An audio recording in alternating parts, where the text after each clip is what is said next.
Hello, I got the Metabo HPT.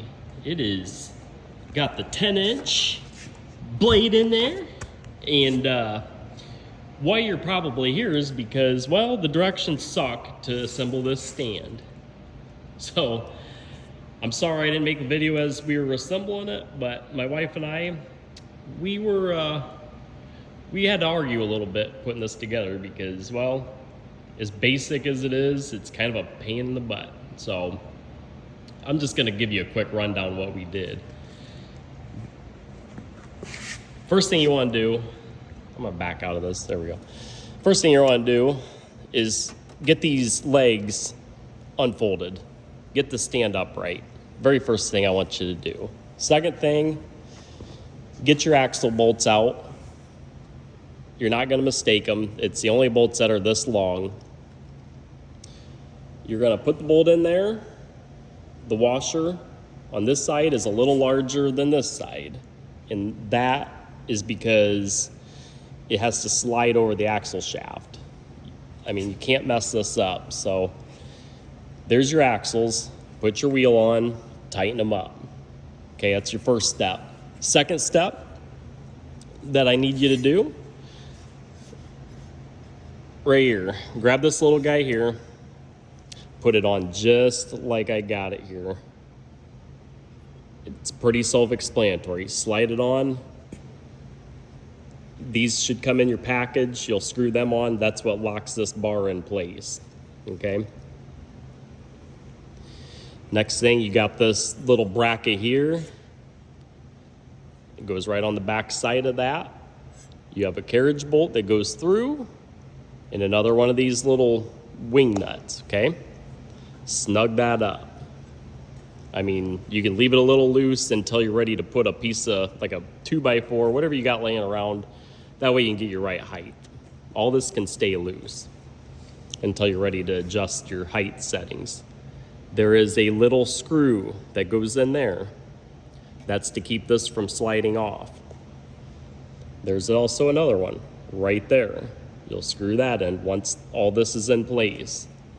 That's to keep it from falling off. That's all that does. It's like a set screw. Same thing over here. Same thing. And if you want, before you put this on, this is probably the most difficult part, was getting this handle on. And the reason for it is you gotta fish that little nut right there.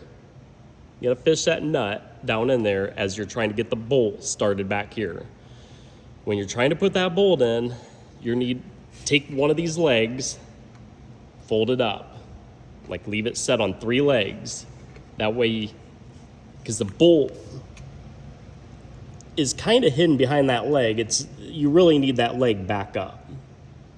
Once you get that bolt in for the handle, put that leg up, repeat that same deal on this side, okay? That way the stand stays upright. If you're wondering what these little brackets are, I believe that is for your cord. One will go up, one will go down. It's up to you, but there's another little plastic bracket that bolts to the back side of this. And I guess that is for the cord to come up. It's a cord holder of some sort. I don't know, haven't used it yet. So that's what that is. The machine, it came with this bracket here. Not the machine, but the stand came with this bracket, and there's 2 of them. What that does, it goes on this track, and they claim it's for storage. You can, I don't know, they make different accessories for it. I'm not ever gonna use it. I don't need storage there. I don't need my tape measure setting on that thing. It really does me no good. If you wanna put it on there, it's pretty straightforward. That bracket cups right around there, and them bolts there, you just sandwich it in between there. Comes with 2 of them, 1 for each side. As for the machine itself, Look very closely at the brackets. Okay. You can kind of set these on to the rail, leave them loose, get your machine up there, get them slid into place so you have the right width.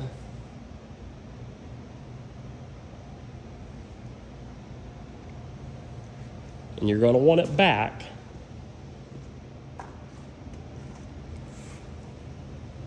because these stands are universal. They're made for multiple miter saws.